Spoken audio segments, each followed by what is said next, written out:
This gaming news today. This gaming news today. Mash Mikey Gaming.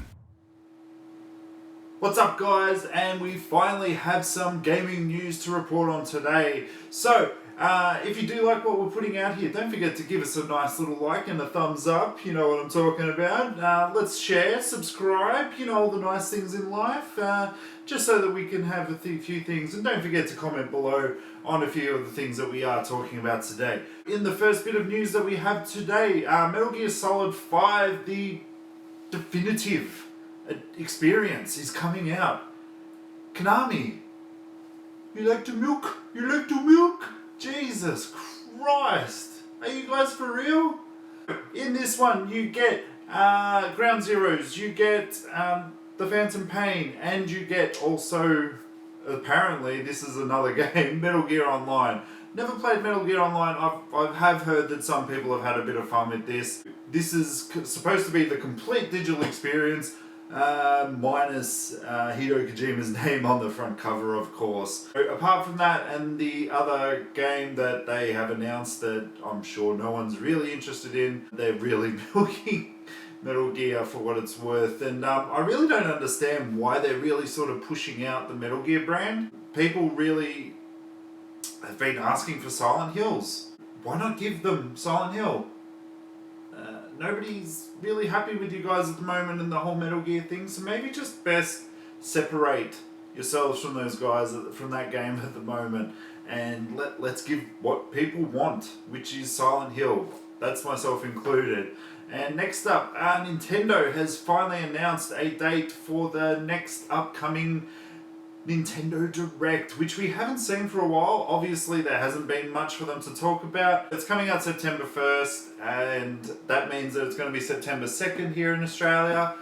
So keep your eye out onto their YouTube. Now, it is going to be focused on 3DS titles. They have made it also clear that there's going to be no Nintendo NX news. Obviously, if you're a 3DS fan, this one's going to be for you. They've obviously got a few games coming out. As reported yesterday, we have Phoenix Wright Spirit of Justice coming out. There's Konami Watch 2. There's obviously the Pokemon games coming out. We are sort of expecting them to talk about that. Oh, and also they have announced that the Nintendo 3D XL is coming out in America, so I'm sure they'll be talking a bit about that. And not to sort of stray too far away from Nintendo, there's also a few rumors going around that the Nintendo NX is going to have a share button, very much in vein of the PlayStation 4, where you can sort of press it to save your screenshots, your video gameplay, and then upload it to said, say, YouTube, Twitter, Facebook, all those kinds of things. Now, with this being a rumor, I think that it's just that because Nintendo is very protective of their properties, their gameplay and whatnot. Obviously, if you follow the news that they've always had on YouTube, the fact that it's very frowned upon with monetization and whatnot. So they're going to have to, I think, if this is true, really lower their stance on this whole situation, because you know what, people are going to be scared to press that share button if they do put it on there. And also, next up, Forza Horizon, Forza Australia has gone gold, and they are bringing out a Warthog from the iconic car from the Halo series is actually going to be available there day one. If you have the Master Chief Collection, Halo 5, Guardians, you'll actually get this game straight off the bat and it'll be available to you straight away. If you're not a Halo fan and you just like your racing cars, you can get this. Don't stress, you will be able to win this in weekly events and whatnot.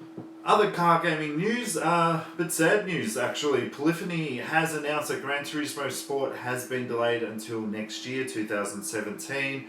They did say in the PlayStation blog that as we approach the release date of November, we do realise that we need more time to perfect the GT Sport game. So this was originally supposed to come out November 15 in Japan, 16 in Australia, and 18 in the UK. Yeah, look, this is one of their iconic series, so they need to absolutely get it right. While I'm not the biggest GT fan out there in the world, you'll never hear me say, oh, this game's amazing or whatnot, or I've got them all in my collection over here. Take your time, because as one of the greats once said, bad game is bad forever. A delayed game can still be bad, or something to that effect. Now, according to a few rumours out there over the weekend, Sony, Steam, Amazon and all that have apparently been offering refunds for No Man's Sky. I think that's probably the stupidest thing I've ever heard. While I do agree that the digital space does have, like, obviously not that whole trade-in and return value that, say, your EBs and your GameSpots and whatnot have. They do sort of accommodate you eventually, but people have apparently been asking for really weird return policy breaches and whatnot, and apparently they've been giving them. Now, IGN has actually been speaking to the companies, and Amazon didn't want to go into the specifics of the criteria, but they did say that the company is offering case-by-case basis, and that's pretty much the whole thing. I think this is really stupid, and I'm really starting to feel bad for Hello Games now. I think that they put out a good game, not that I'm playing it anymore. Obviously Deus Ex is something that's probably a bit more to my liking, but they have... Whilst they didn't say what the game was, they did say a lot what the game wasn't when it was coming out. You don't want to see this happen to developers. This game, I believe, is a step forward for gaming in general, so I wish them all the best, obviously, in the future. But that is it for today's gaming news. Don't forget, if there's anything that you're passionate about and want to talk about in the comments, don't feel bad about putting it in there. And as we always say at the end of this show, peace!